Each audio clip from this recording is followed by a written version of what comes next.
Hello, this is Mackenzie Aston. Welcome to my brief overview of Text Wrangler for Mac, Part 1 in a series of 1 video courses dedicated to your mastery of the world's most obsolete HTML code editing software, Text Wrangler for Mac. I'll start with the general overview of Text Wrangler.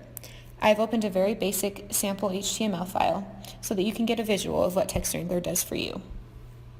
Text Wrangler is primarily used to create HTML and CSS files, but it can also be used to create a number of other files, as evidenced by the drop-down menu at the bottom of the page. I'll click on that, and you can see all the different options of file types for us to save our files. For the purpose of this video, I'll stick with an HTML file. To the left of the document that we have open, we see the sidebar with the other files that I also have open. This is a common feature in text editors, and it's one I think is super useful because you can easily switch to different HTML and CSS files that you are working on. Another interesting feature of Text Wrangler is that it has the user manual and tutorials right in the program for easy access.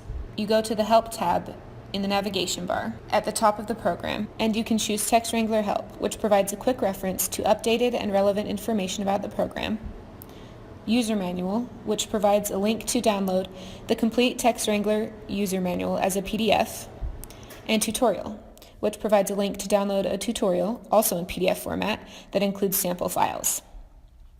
You'll also note another option below these called Service and Support, which links you to the bare bones software homepage. These are some really great resources, so I love that they are implemented right within the program.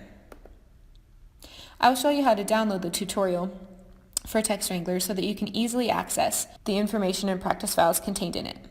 Go to the Help tab, select Tutorial, and this dialog box will pop up. You click on the link called Tutorial Package. This brings up my Chrome browser, but that's just how my Mac downloads files from software, so I'll just minimize that window.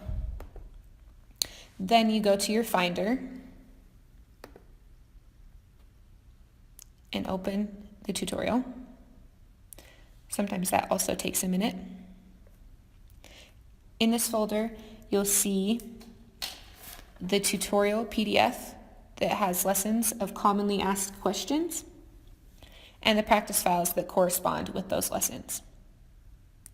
I'll go ahead and close those files and we'll get back to Text Wrangler.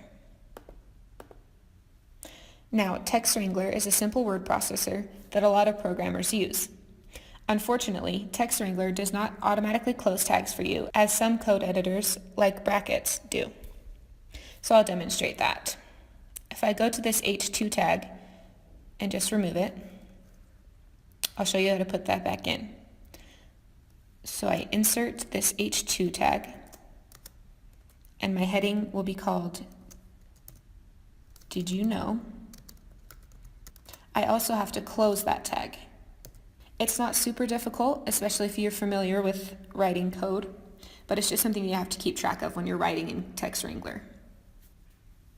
So to wrap up and reiterate what I mentioned before, Text Wrangler is becoming increasingly obsolete because Barebones, the software company that developed it, is no longer producing Text Wrangler in favor of marketing BBEdit, Text Wrangler's more relevant cousin with many more features. However, if all you intend to do is make a few websites or complete a few projects for, say, your capstone class in technical communication, or a sample website for a job interview, Text Wrangler is simple enough to use.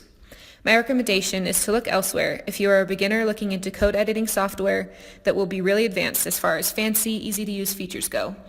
But if you already have the program and are pretty familiar with writing HTML code, go right on ahead using it until it's so out of date that you cannot. And that is a brief introduction to the world's most obsolete code editing software, Text Wrangler for Mac.